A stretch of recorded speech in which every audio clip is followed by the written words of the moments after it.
All right. We up and running?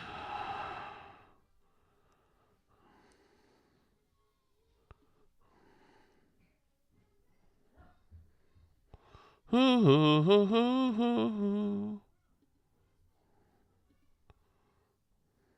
here I am. I'm up. Hey, John. Does this feel as tall as the video usually is? Okay, let's go. Ready?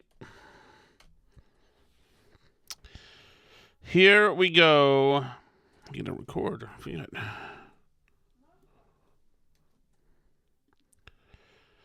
we go. 5, 4, 3, 2, 1. All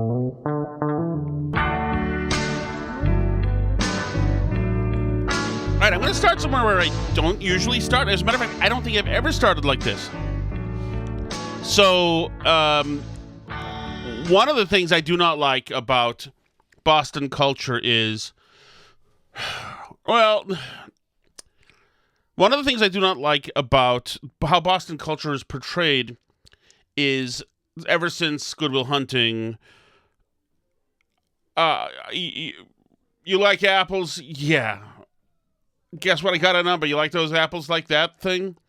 And since, I will give it that Affleck and what's his name, like they did a good, fine Boston accent, but they really play it up and they do it too often. And they do, like, they're always, it's funny because why does everybody always have to be a dumbass? Like they're from Southie and so there's this thing, I'm sensitive to this a little bit. First of all, I don't mind the Boston accent. To seem tougher, I would sometimes try to have one in a bar when I'm in my 20s. But also sometimes, I don't know, I was pathetic. But anyway, I like it since my first girlfriend was very,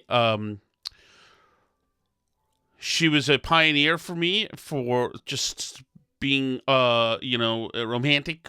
That's not, you know what I mean. Just that, it was by no means romantic, I don't think. But anyway, she had a really, she was from Somerville. She was from Malden. She had a filthy accent, and I love, like, ever since her, like, that look in, sometimes that first person who has really impression on you. So I loved her accent. She would call me. I remember one time she called me. 7 years later, like I was 26 and I had a serious girlfriend, and she called me, and the serious girlfriend was in bed with me, and she was like hawking me, so I couldn't say anything. But she was like, the woman named Susan said, she was like, yeah, Tommy, I miss you. I miss your humor. And I thought, oh my goodness, I miss hearing that voice. Anyway, even though she missed by the way, she was at that point newly married and reaching out to me. And I'm not trying to be Eric Swalwell here, but there's a chance that had my girlfriend not been over that night, that I would have been enjoying some of that Boston accent in closer quarters. I was a man of low morals back then. So anyway, but I hate what's happened now with TikTok and Instagram. It's always like, it's Ricky Sullivan. It's Sully's food reviews. We're going to Haverhill. We're going to try the steak tips. And over at P.J. O'Connor's, where they were told they're the best. Like, just stop it with this. Like, oh, yeah, it's Sully. It's, Filthy McWasted's reviews of wherever, like real roast beef of the North Shore. And like, God, I hate that. I hate that put on stuff. I'm just sick of it. I also hate it when somebody does it wrong, and a lot of those are real, but there's too many dudes on TikTok who are from the area who are doing the whole, like, really dialing it up thing, and I think it's gross, but it's just for a national audience, and the national audience, people love it, and so it works for them, but it's just, like, it's so played out and tried that I'm like, leave me alone. Leave me alone. I've always found that the people who really legit Bostonians who really had Boston accents, I always found out that many times you could tell that they were legit because there's certain words they would over enunciate because they had gone to like Catholic school or their parents were beating it out of them. And I always like that too. I thought that shows that you're legit because not everybody, a lot of people try to kind of shake it. So, and that brings me to Fitzy from Edison Electric Illumination. Fitzy. He's the morning comedian or the midday comedian. I don't know like where he came from. When I was back at Intercom, that Intercom in like from 04 to 08 or later, yeah, whatever. He wasn't there. I don't know what he was doing. Maybe he was a stand-up. I don't know much about the guy. I've heard just from like Kirk's show that I guess he's a good guy, and I hope so. But he's big Fitzy. You can't just be Ken Fitzpatrick. You got to be Fitzy, and we're doing the whole thing with the accent thing. Bits. And he had a lot of bits on the show, or on Greg Hill's show a few years ago, I think. That were just, I was just over the top Boston bits, and it's like, oh man. Anyway, Fitzy has impressed me today. Fitzy's on this radio show at EEI with Big Ted Johnson, former New England Patriot, and Steve Hart, Dave Hart. She was not. Susan was not a Chinese spy. Let's see. Hello. Been away this week. Alice, free zone. Divorce. It is no. Splash. We are not divorced. Alice has stepped away from the podcast. Tonight, she's out at a pickleball tournament. Orgy. I'm just kidding. Pickleball tournament in Boston somewhere with her company. On Wednesday, she goes into Boston a lot. So, or that is where she is. But she has stepped away from the podcast so that she can try to have a life that, like, as a parent and do parent things, because her job is just all day and into the night. And then we do the podcast. That wipes about, really, all said, 2 hours from her at night. And she misses the kid. The kids are gone. She has no time to clean anything or cook anything, do anything she loves. Self-care, that kind of thing. So that's why she has stepped away. Now, she will be arriving at some time soon. Rumble's free the amp. I'm sorry about that. She'll be back for the Patreon on Sunday. I hope that she is back for the Patreon. She's taking time with the kids. She'll be back, yeah. Yeah, I hope she is. We can't afford to get divorced. Neither of us want to get divorced either, but believe it or not. But, yeah, she's good for her to do this. I hope she does come Sunday. I want her. She's got too many good thoughts. You know, we're still sending stories back and forth to each other. She still talks to me. She waits until the moment I get my headphones on and podcast going, and then suddenly she'll get up from her Zoom meeting and suddenly want to talk about things. But that's just it. So I don't like this Rumble. I looked fat again. On the video for Main Wire today, I looked thinner. Let me know if you think I look a little less fat. You know what? Just tell me I look a little less fat. All right. So this is Fitzy today. Fitzy had a good day on this show. Now I'm sure he's making all sorts of good money over there, and he doesn't need my love and affection. But a good bit of radio happened, and so this is Fitzy's talking about the Belichick thing, right? With Diana Russin, no, not Belichick, Vrabel thing. Diana Russin. Here's another thing about Fitzy that I don't love. I don't love his hair dye. I don't like when men dye their hair and it's obvious. I think that's a sign of being really unstable. But okay, so here he is, and they're talking about the Donna Russin thing, the Vrabel thing. It's Ted Johnson, and Ted's kind of sick of this topic. Andy Hart in the middle is just a pussy in this situation. And here's Fitzy talking, and he gets pissed off. So many people were just willing to run behind him, be in lockstep, and were so fired up by him because of the manner in which Ted. I'm sorry, am I bothering you? Am I boring you to death? Yes, you keep repeating yourself, and you say Andy just asked me an effing question, and I'm just giving him the same response. You know what, Ted? Finish the show. I'm good. Okay, that's fine. Dude, finish it. You answer. What do you think should happen to him? Like, okay, so nothing else. So he's a hypocrite. Andy just asked the question, and I'm telling you, all I wanted him to do was come out and say, "Mea culpa, my bad. I'm a human being. I did something. No one else knows the confines, the restrictions, and the boundaries of my life. However, I did something that has brought a little." Some shame, some undue press, some unflattering words and coverage to the New England Patriots. My bad. Yeah, so he's not perfect. Culture and accountability. Do you want him to get you act as if he did something just as bad as she did? I do not. Which part of I do not want Mike Vrabel to be fired, censured, or punished is the difficult part for you to understand, sir? Yeah, I'm having a hard time. I guess. Rough day for me. So settle down, Fitzy. Just settle down, bud. Okay. We can Well, all Ted, finish when the I'm show. talking, you're doing something performative, like putting your head on your microphone. Because you like, keep saying the I same can't thing. believe You're I not have to giving deal an with this opinion. idiot. You're not giving an opinion. You're just saying the same things over and over again. That is my opinion. How is I do not want Mike Vrabel to be fired not an opinion? Let's move on. Okay. Let's move on to the phone lines. Does that work? Let's take another phone call. 617-779-7937. Melanie on the Cape has been waiting for a while. What's up, Melanie? First of all, fire Andy Hart right now. Who the F are you taking heat off that moment? They're going at it, man. Let them keep going at it. You throw kerosene in that fire. What an instinct that is. You suck, dude. That is terrible. And also, Ted Johnson was disrespecting him. He wasn't paying attention. Now, it doesn't look to me, I might be wrong, I don't watch the show or listen to it. Doesn't look to me like Fitzy's in the studio with them. Maybe he's remote or whatever. And so it's a little tougher to do stuff remote.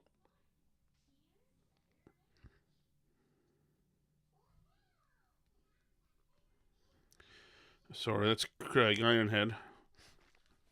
So it's a little tougher to do stuff remote, certainly. And it is, remote is a little more forgiving because people are doing other things and you have less of an expectation. But I can tell you this, and if it's the middle of the show and Fitzy's giving an opinion, and what other topic are you going to go to? The chick resigned now from her job for having an affair, alleged affair with Vrabel. The football team who's in the Super Bowl this year of New England. What else are you effing talking about today? Freaking the Red Sox freaking runs batted in or like batting percentage? How dare you? No, you're talking about this thing effing wall to wall. And the fact that they're moving on, like, and Ted Johnson's like sick of it. I'm sick of talking.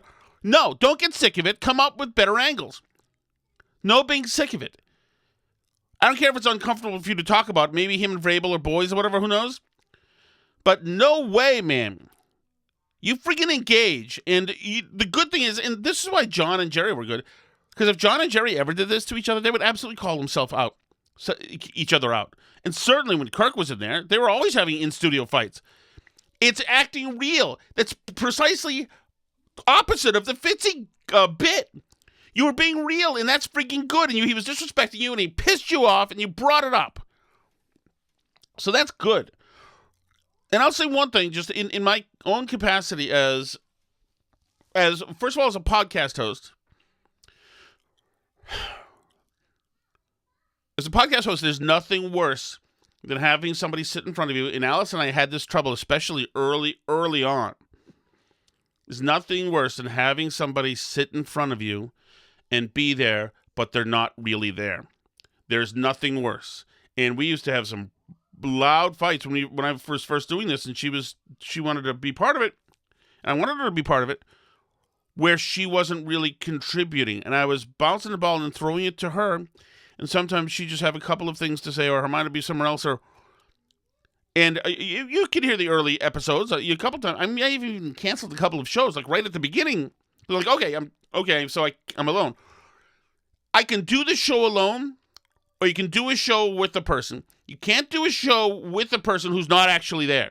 That's work. That's terrible. It's a totally different energy over there. Now, when I've been in studio doing shows, for the most, when I had my own show and I was on WTIC, the producers they weren't talkback producer guy. I was usually always remote. And so, I don't want to say they half-assed it, but it's easier if you're a producer and the guy's coming through a Comrex or, some kind of machine, it's easy to not be connected with him. Whereas if you're there face-to-face and you want to talk to them, usually they'll talk to you if they care. In WTSC, I very quickly realized that they were not totally engaged. I'm sure they were overworked in doing all sorts of other stuff. At some point, I think that the front desk phone, since they like whacked the front desk person or made them part-time, the front desk phone actually rang in the control room, which is outrageous. But so I learned quickly, and like a lot of talk host guys learn quickly, not to count on anybody but yourself. And like, okay, I'm going to be alone. I was a good producer. And so I try to engage a lot. Like I was with Michael Graham, I was engaged with him. I would, when there was hosts would sub in, I would listen and show a lot of interest, and that helps. Like Michelle McPhee was very unsure of herself when she first started.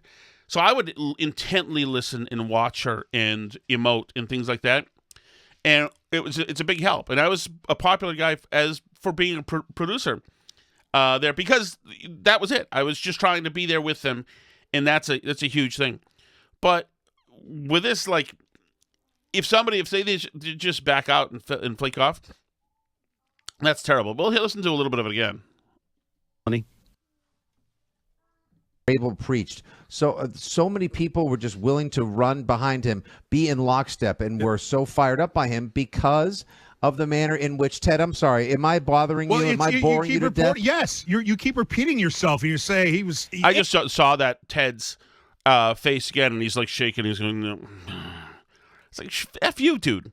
That's the thing that we're supposed to be talking about. That's freaking entertaining. God, I hate this.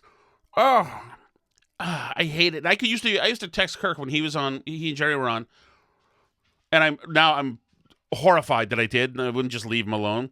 But I would say, like, why are you guys talking about sports? Like, and he always get back to me and say, believe me, we don't want to. We have to. We don't want to. I know.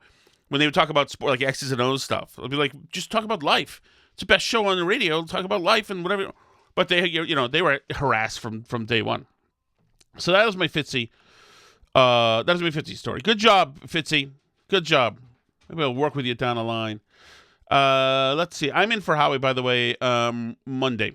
And then then I'm Howie-less for a long time, I think. Or else they need me. Howie's producer is good. Jared is good. It's funny. He's a smart guy and a funny guy. And if you listen to him, I don't know if you've listened to Howie Carr, but if you listen to Jared, he's a really smart guy. As a matter of fact, he should be hosting the show, doing fill-ins on the show. He's a funny bastard, and that's really good. There hasn't been a funny producer on Howie, like a funny guy. Steve wasn't funny on Howie, but he was Steve was a good producer because he was hugely politically informed, but he was never funny. But Jared is really funny and really good, and I will say also Taylor, who's Grace's producer, also good, and he and Grace have a good rapport. I tried to tell her this the other day, and she was like, "Oh, meet me," or what's that called when you try to say a girl is a guy's girl? That's what I was trying to say to Grace, but I guess it's some. Alice told me it's some like trope thing, like miss me, like me, girl, something like that. And so she didn't. My compliment like bounced off apparently, or she was just messing with me, which is possible. But they both do a good job, which is. Because the morning guy on WRKO is the worst effing thing on the radio. So I'm like thrilled when somebody really good is out there. All right. Let's see.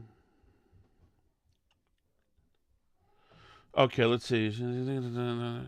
Stupid Rumble. Okay. You look thinner. No vest, zero red sweaty face. There we go. Thank you, Splash. You still have the sitcom cliche meme of an overweight, not too attractive guys with a hot wife going on. But you're heading in the right direction. Thank you. Dr. Cheswick says, I have a sibling like TJ, Ted Johnson, overly reacts while you're trying to talk, and it turns into a row. Or is it row? I say row. Yeah, it's... unfortunately, I can't name names, but there's somebody in my orbit who does that too. Splash has a lot of exciting marathon chat. Oh, is that coming up? Oh, for Monday, I will not be talking about the marathon. I think that Kenyan kid might take it from that Ethiopian kid this year. Oh, I see. In the marathon? Yeah, I am not surprised. In all African top 10. Yeah, they're good at running. What are you going to say? I have no problem. All right. Next on the agenda. I got a nice shot of Fitzy there. He's gritting his teeth. Next on the agenda, Candace Owens. Candace Owens... So here's my thing with her. When she first broke onto the scene as like a red-pilled conservative, like 10 years ago, I loved her, and I DM'd her, and she responded, and I was thrilled, and I thought she was so beautiful, and I do still think she's beautiful, I must say, and such a good and brilliant communicator, except when she's not. But she is, I don't know if all of this is just like every time you say certain things, then you're getting that many more subscriptions, and that more goes into your bank account immediately. But she's starting to be a little out there. AmFest is when we realized that something very disturbing is happening in America. I think that we are fighting machines. I think that these people are not humans, that they're sentinels that maybe look like humans. They don't know how to behave like humans. Are you just surrounded by robots? Are you a hybrid, Erica? Answer yes or no. I'm telling you, I don't even think these people are human. Like, I look at Elon Musk and Sam Altman and Peter Thiel, and I'm pretty sure they're hybrid. You know what I mean? Like, they just look like an Apple software that I should be able to download at night, you know? Like, my phone's getting an update or something. It's something in the eyes. Like, I don't know. I'm like, I know I'm human, but I don't know if I stabbed you if you bleed, you know? There you go. So there you go. They're all, you know, it's hard to hate her. She's attractive, you know, and that's really all I really need. All right, let's go to this. This is hit the news here. These are two pilots talking to each other. They're making cat sounds over an air traffic control frequency on Sunday. Quickly scolded. Some guy says, you guys need to be professional pilots. Here we go. Meow. Meow. You guys you need to be professional pilots. Meow, meow, meow, meow.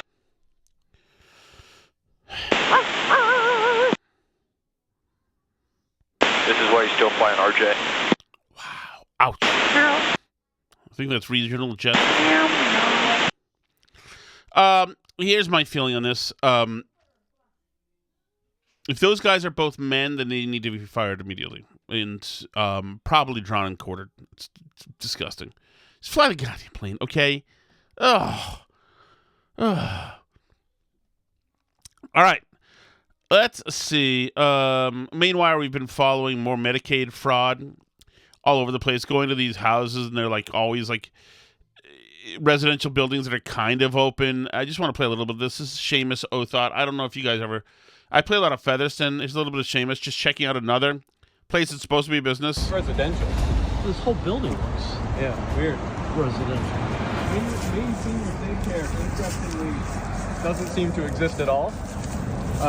Nice sign for We've a got place that doesn't yeah. exist. So I searched for them in business records, and there's a similarly named place in York, but there's no evidence that this place actually exists in the building. So it's like what you're seeing with Nick Shirley and John Featherston and Steve Robinson. That all these frauds, like there's nothing there at all. I'm starting to think that it's all just a Truman Show. You can't actually get any service anywhere in Maine. It's all a put on. It's a little bit like those it's a little bit like those Simon Pegg movies too, where like everybody turns out is a zombie.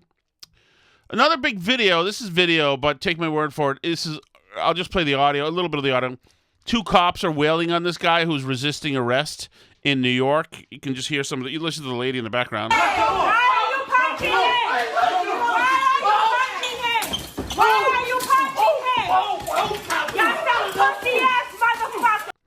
All right, so the person, obviously, the person is screaming. She needs to be arrested and sent away. And Mayor Mamdani is like posted about this, saying this is brutal. This should never happen with law enforcement officers. How about for 5 seconds we call out somebody who even might be a marginalized person to stop resisting? How about you do that, elected Democrat dirtbags? How about you do that? Because all this guy had to do was not resist arrest, and none of this happens for 8 minutes. All George Floyd had to do was not resist arrest, and he's living. That's all that ever had to happen. But it's not even mentioned. Like, Mayor Mamdani is like, the police should never do this. Like, just do what the cops do. I have never had the cops throw haymakers at me, ever. You probably haven't either. It's so easy to not. All you have to do is do what they tell you. What do you think? You're freaking entitled? Just do what you want and resist. Like, what do you fuck? Oh, you morons. I have no patience for this. No patience. If you escalate what should be a traffic stop into you getting shot, it's freaking your fault. Sick of it. Oh, God. Freaking going to make a thing out of it now. Ben Crump's going to head over there. Same bleep. Same horse bleep. Oh, just freaking sick of it. Let's see. Geiger Capital. Let me see what I've got. Oh, yeah. So, all right, I found this. You know what? I'm going to go to this lady. There's a couple of ladies to go to. We'll do a societal situation here. This is a woman talking about how she keeps it interesting for her husband. Now, I will say this. Well, I'll let you listen to it, and we'll just see. Tell me if you like this as a wife. How bored would my husband be if he knew what kind of mood I was going to be in all the time? Can you imagine coming home to the same version of me every day? Predictable, stable, regulated? No, thank you. I could be anyone when he walks through that door. This is a live production. This is experimental theater. You don't get the same show twice here. And the key is that once he relaxes, once he thinks he's figured out the tone of the evening, pivot. Mid-dinner. It keeps things exciting. You don't marry me for consistency. You marry me for range. I like her. She's got a bit of a horse mouth. I mean, teeth-wise, which I'm into. It's an AOC thing. I'm into it. I like the idea that she's suggesting that she's pivoting and acting erratic through strategy. It's just that she's crazy. It's just because she's a woman, which is fine. That's what you get. And most guys know this and are fine with it. Women are crazy. They're beautiful. They're hardworking. They're nurturing. They're incredible. They're magical. They're the greatest things on the earth. They absolutely are. They're absolutely crazy. And it's just how it is. Most of them know that. They won't deny it. As a matter of fact, it's not a bad attribute because it's involuntary. It's not something that like you've developed over a while. She's developed into crazy. She's got a habit now. She's crazy. No, it's just innate. And actually, that's kind of why it's kind of sexy sometimes, because it's a natural thing. It's a natural female phenomenon. I'm all for it. I have not had a girlfriend. Well, Supple maybe showed fewer signs of being crazy, but she was definitely crazy. But she tried to temper it. I think it was that particular time, and that it was you would try to hide it, I believe, or I don't know why she didn't have too many crazy outbursts. I don't think. Well, she did it first. She would always run off from my house and like cry, and I'd be like, "Why are you always leaving here crying? It doesn't make any sense." And she's like, "I'm emotional." You know. Oh, she was crazy. Now that I remember it. Yeah, she would get emotional over lots of stuff. Oh, she had a book of dreams. She would read me and talk to me about her dreams. It's like, oh, God. At what price? Alice does not have that stuff. Okay. So this is a woman saying she wants to be a stay-at-home wife. Modern women are trying to convince men on TikTok that they'd be a good stay-at-home wife. They're getting desperate, boys. The red pill is working. So I will say that this young woman about to talk is a very beautiful lady. I would be a really good stay-at-home wife because I would just like go on little walks with my friends and like get coffee, obviously, and like work out all day and like have the best body ever, and then be like kind of bored. So I just like learn how to cook, and then I would clean all day, and I would like read my Bible like forever, and I would do a lot of like learning and self-reflecting. And so then when my husband comes home from work, I would just be like so happy. Like I would be so happy to come home. Like, wait. I found it. It would be such a joy to come home to me because I would be so happy that I would just be like, oh my gosh, you're home. Like, dinner's ready in the... Well, she's obviously a psychotic, but I like the spirit of the thing. Here's the thing, though. She's going to be this so much better person once she's a wife. No, she's going to continue to being the person she is now who doesn't do all those things. I like the thought of it, and... any of you guys who have been married or are married now, or ladies who are married or whatever, the novelty of being the wife largely the euphoria wears off, and the reality is hits front and center. And I like the idea of her doing that, being this like the hottest body in the street and all that stuff. But then you have kids too, and then the channel has been turned involuntarily. The channel has been turned, and it's not about you. I like that she's attractive. I like that she wants to be totally attractive. Let's let her finish up.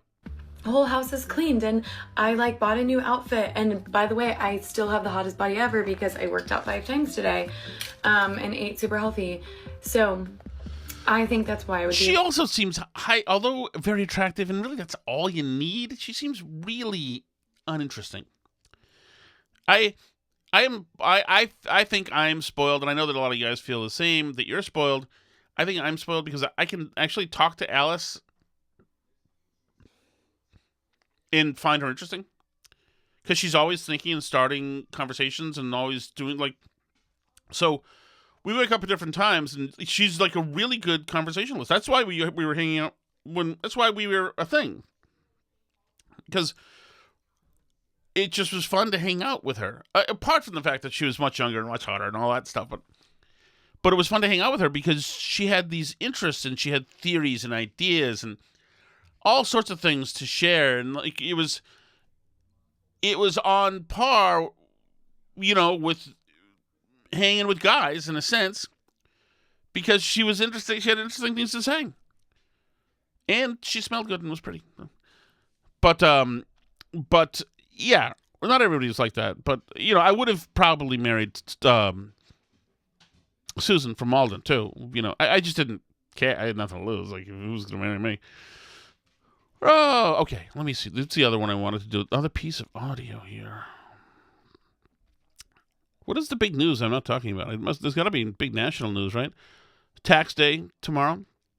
Or today. Tax day is today. Okay. For us, that's tax day of 2024 that we're working on. I've got this. This 37-year-old Florida math teacher has been arrested for alleged sexual relationship with a minor. She's an attractive blonde lady. She slept with a student. It is not sexual assault if a hot lady sleeps with a student. You guys you can have this conversation. Any guy who says it is just lying, or is just a complete pussy who's just trying to. Yeah, no, he's lying. That's what it is. But it doesn't stop a lot of people. Let's see. What happened before Clavicular? Did he get kicked? Yeah, I think he got assaulted. The poor Clavicular is taking a beating. Sorry, Clavicular. I don't really care about him. I don't care about any of these trendy guys. They don't really bother me, but I'm not into them. I don't care. I'm jealous of all the money they make. I would like to make some of that money. But, we do fine right here. Thanks to you guys. I appreciate the support. Let's go to the chat, shall we?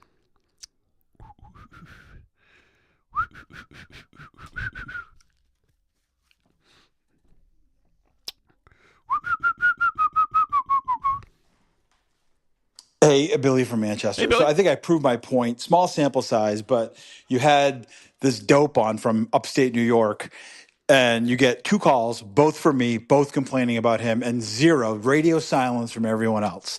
I think I proved my point. I will say this, Billy, that the text thread that you're trying to get into, they had a lot to say about him too. I'm not sure they're huge fans. Burn barrel toxicity. How dare you? Never have him on again. Great guy. 22 seconds. Great guy. If memory serves, didn't Alice want to do like 5 podcasts at one point? Wasn't she trying to get to be the podcast queen? So let's see. She wanted to do her own, which is a 1570 project. And then we had the Burn Barrel. And then there was the Food Show, which is the All You Can Eat podcast. And then when I got fired, I started my own podcast, the Shot of Shattuck Show, which I would still be doing if it weren't for the Meanwhile. Which maybe I can do supplement here at some point. But yes. But that was, that was a few years ago. She was working overnights at Home Depot at one point, and then she was a St. Pauli girl waitress at one point. So she has had different jobs that allowed for different things. Isn't that like right around before the time that you two were almost divorced. Yes. She wanted to do like 5 of them and was all excited, and now she doesn't do any. Yes. Come on. Well, we're Come on. 2 more kids into I this. get it though. I understand. Yeah. Also, Tom, did you see this video of there was a woman who confronted Ed Markey about something, and he ran away from her into this event and started talking to a staffer who then sort of ushered her away from him because he was directly confronted with a question he didn't want to answer. The guy he's out of his mind. Really? He like Billy Bulger used to say, he come to a battle of wits, he comes unarmed. Let me look it up. Please, dear Jesus. He can't be reelected. He's going to be. So let me see, Ed Markey. I have a point of... Now, there should be hundreds of thousands of millions of people protest against USAID shutdown. Democrat Senator Ed Markey wants to pass a trans Bill of Rights. No, I'm not seeing Ed Markey thing. Billionaires tax.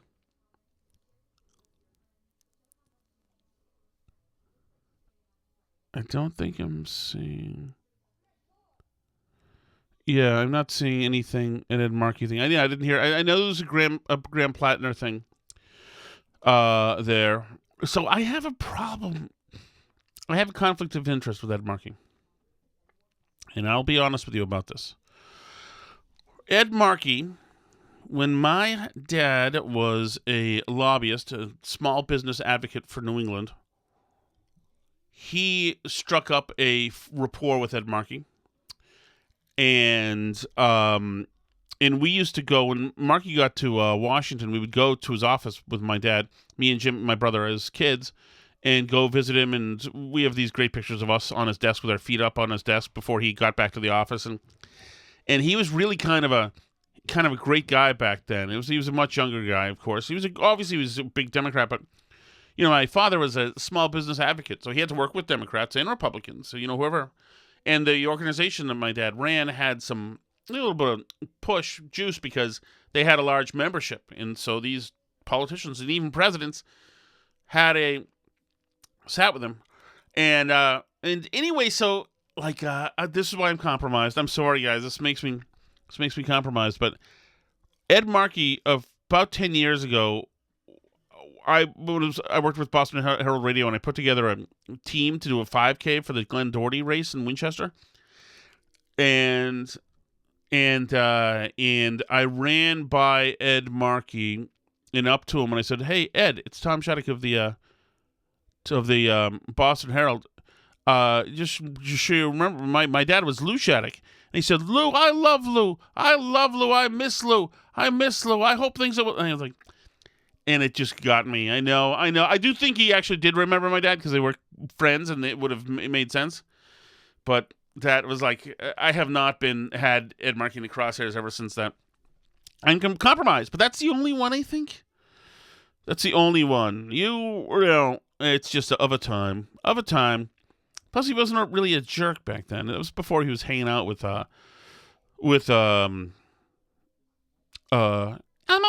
Elmo trying to save PBS. Hey, Billy from Manchester. I'm sure Tim and Ken's on this pretty quick right now, but Tom's just exposing the Eric Swalwell of the sales department at EEI last night. I mean, this is a problem with you being solo, my friend. It's going to be bad news for people. Yeah, I remember his name. I did not say his name. He had a name and then a nickname. Great guy. I actually saw him do something very un-PC once. He just didn't give a bleep. The guy just didn't give a bleep. But okay, you want to hear it? We were at one of these parties somewhere for like Hurricane O'Reilly's, whatever, and the all EI team was there. And the sales girl, the promotions girl was beautiful. This girl, I loved her. And I was sitting with her having a drink. And he came over to us and he said, "Hey, Tom." And he's like, "I see you were in the office," to her. "What is your name?" And she said her name. And he put his hands on her breasts. and he's like, you have really nice breasts, but they're smaller. Like, what size are they? And she said, oh, yeah, they're like B, whatever, 30, whatever it goes, how breasts work. And he said, well, yeah, you're very attractive. You're very attractive, and you, like, really look cute. And he talked for, like, 2 minutes, and she was not at all offended. This guy was so persuasive and so, like, inoffensive, I guess, that Jim walked away, and she just continued the conversation. She also, I think, was from Europe, so maybe like things work differently over there. But I couldn't believe it. Like, this guy, can you imagine that power? Tom Shattuck, if I ever tried something like that, would be chick would take out a butcher knife and end my ability to procreate immediately. I couldn't. I actually got falsely accused at the field in Central Square of grabbing a woman, like, which I would never do. That is not my, like, I'm not saying I'm too much of a gentleman, like, even for self-preservation, I'm not grabbing stuff. Like, that is not my game. I don't have that thing where, but man, I couldn't believe, oh yeah, I got falsely accused in 95 of doing that. Like, I saw the woman who accused me, like, again the next year, and she's like, I'll never forgive you. It's like, I didn't do it! Somebody did it, and he gets all the joy from having done it, and I get the blame. Patsy. Anyway, this guy, man, he was, yeah, that I'm sure, hopefully he's doing well. Now he'd be old, I think, because he was a little bit older than me back then. Wow, 22 seconds. And by the way, I mean, throwing the staff at the main wire under the bus when Steve sells this thing in a couple years or whatever. Featherston, yeah, he's old. I think you should take me because I'm the editor. The other kid doesn't really do much. He's just kind of there. But I think Steve should probably take me with him because I'm probably the better of the less of the three evils. 45 seconds. I did not say that. Featherston is great. Featherston is. I've never been more impressed with somebody. I always thought he was just a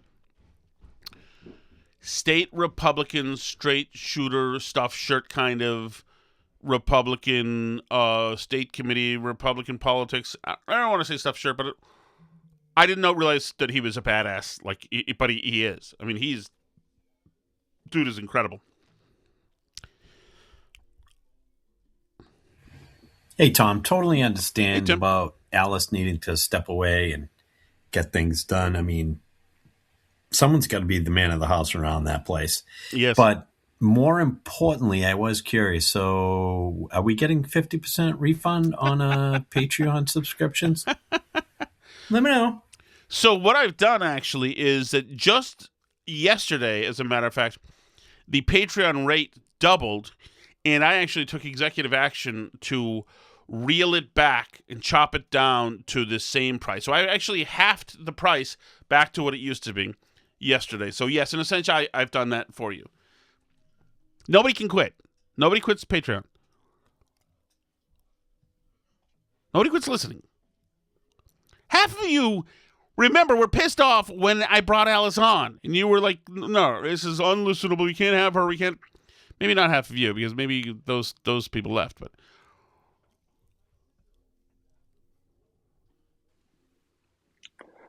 Hey, Tom.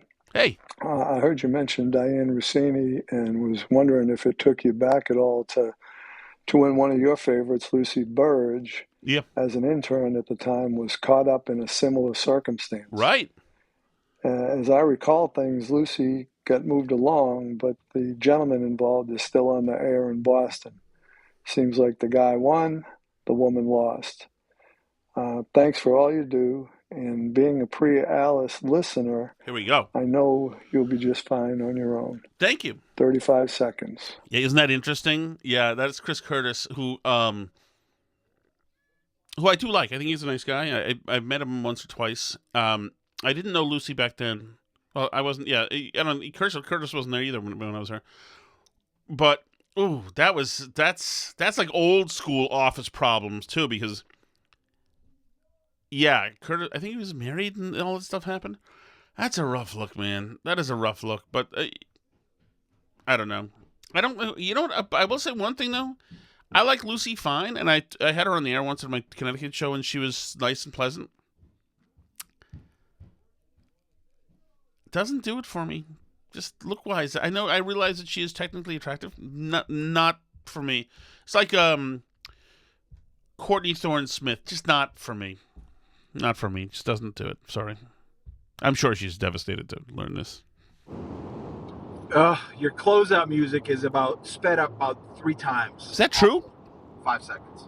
Oh, I didn't know that. I don't think it is. Is it? Who knows? I don't think. We're working out the kinks. I'm going to add some lights and buzzers and get this baby going. Hey, Tom, I guess I won't say hey, Alice anymore. So I think it's a good idea. You said maybe Sunday nights. She should come on Sunday night with you, Tom. I enjoy both of you. But good things from you anyway.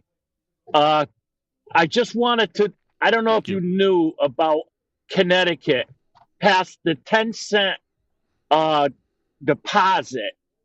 And then all these wise guys in Rhode Island, New York, and Mass started bringing in their 5-cent deposit and getting 10 cents. The state couldn't have that. So they passed a law mandating ID, Tom. Connecticut, a state that is against voter ID, mandated an ID for turning in bottles. And then after passing it, they realized, oh, wait a minute, this might not be a good look. So now I believe they are in the process of rescinding it or already have rescinded it. But yeah, that's how Democrats think. Pathetic. It's tough. It's ridiculous. Connecticut is lost. I mean, they're all lost at this point. Pathetic. All right, a few of the chats here. I had a lot of exciting marathon. Okay. Listening to the girl I played, so John says she's a dumb. She's like old Alex Jones. Old Alex Jones. Oh, my goodness. Splash says, Kuhner versus Shattuck. I can't wait. We had a spat before when I was at Boston Herald Radio, which is great for us at the Herald. But he just sucks at radio. Like he sucks, and I'm sorry for you guys who have to have that. And you're like, well, I agree with his politics. He's good. He's not good. He sucks. You should have much better. I don't want that shift, but no, I would, especially if I had to go in. God, they'd have to pay me big money. Then they wouldn't. I can't believe the police haven't abandoned New York City in droves. Splash says, I agree with you. Sheswick says she and I would be annulled immediately. She'd be like dating the I've Had It podcast chick. Oh, no, not that bad. Jennifer Welch. That was really, I hate her. She probably cheats on her husband and thinks she has a valid explanation as to why. Well, yeah, there's a lot of those. Phil says, I walk in the door, I witness this douche's behavior, I do an about face and run out as fast as I can. I could possibly find her interesting if dating her not as a wife. Yeah. About Alice, she ran away and cried. Oh, this is supple. She ran away and cried because she saw you naked. I'm betting that's totally understandable. Let me tell you something. No one would blame her if she did. But no, but did I ever tell you the story of us when Supple was at my place in Brighton and she was and I told her she wanted to be amorous, so she got into, she walked into the room and she went al fresco and proceeded with the amorosity, and I told her, Supple, you should probably make sure that turn the light off, dude, because people can see around here. She didn't care, and she was in full amorosity, and 500 feet over at a roof deck party or a porch party in Brighton, a bunch of dudes were watching us and they applauded. And she was horrified. That was Supple. How do you converse with Alice when she's into classical literature, the arts, the sciences, and you're all about the time you almost banged a cougar in 1996? It's a very good question. I'm out of cougar stories now, so she's heard all of my stuff, but she can speak to other people about she talks to her daughter and about a lot of classical literature or her family. But yes, there are things that we do not have in common. A lot of that stuff we do not have in common. Some of the stuff is okay. Alice was a good to hang with as Paul, apparently. 39,000 in taxes this year. Booyah, says Splash. Damn. You should TM all you can eat podcast. That's got staying power. What does TM mean? Like trademark? Oh, you're saying because it says all you can eat? Yeah, it somehow like wasn't taken. Murder on the Millennial Express. That was Alice's sister's podcast. Splash says, when I met Ed Markey in 2009, it was the first time I realized that politicians were stupid. I was 29 years old and he just seemed like a slow manager at a ground round. Yeah, it's fair. Cheswick says, tune in Tokyo. I don't know what that means. Tom was trying to steal the chili dog from her and accidentally grabbed her breast. Or was not. A whole group of us were dancing in the bar called The Field, which is a great old Irish bar. Well, I wasn't really old at that point. But we were like dancing like in a whole circle of people just holding on to each other. It like if Come On Irene was playing or Dancing Queen or whatever, and that kind of thing. And that's where she claims I grabbed her. I did not do it whatsoever. Splash says half of you aren't paying for Patreon this month. You're welcome. Is that true? Did I screw this thing up? She's beautiful, but built like a screw crow. Scarecrow. When Alice is gone, have a random Patreon member co-host. If anybody's interested, trademark, it's actually a fantastic name. Thank you. If anybody's interested in being on the show, you can certainly let me know what you want to talk about. Like, we could do that. I mean, yeah, if you want to talk, I've thought about that before, like having a few people just like be here and like chime in. It's a little tougher with the way I do this. I don't use StreamYard, and Alice doesn't want to really pay for it, so it's a little tougher to use OBS, which you don't care about this. But if you're interested, I'd be interested in having some of you guys on. I'm all into that. I'm all into stories and opinions and stuff. It's nice and slow, Billy. Thank you so much, everybody. Please pay for Patreon if you can. If you're stealing it successfully, I also respect that. I mean, who are we kidding? Thank you so much for hanging with us. Allison will be home at 8:30 tonight after her pickleball and frolicking and God knows what she does. She's in the big city having a $38 salad now where poor me sits home, lonely, single father. See you later. C'est la vie.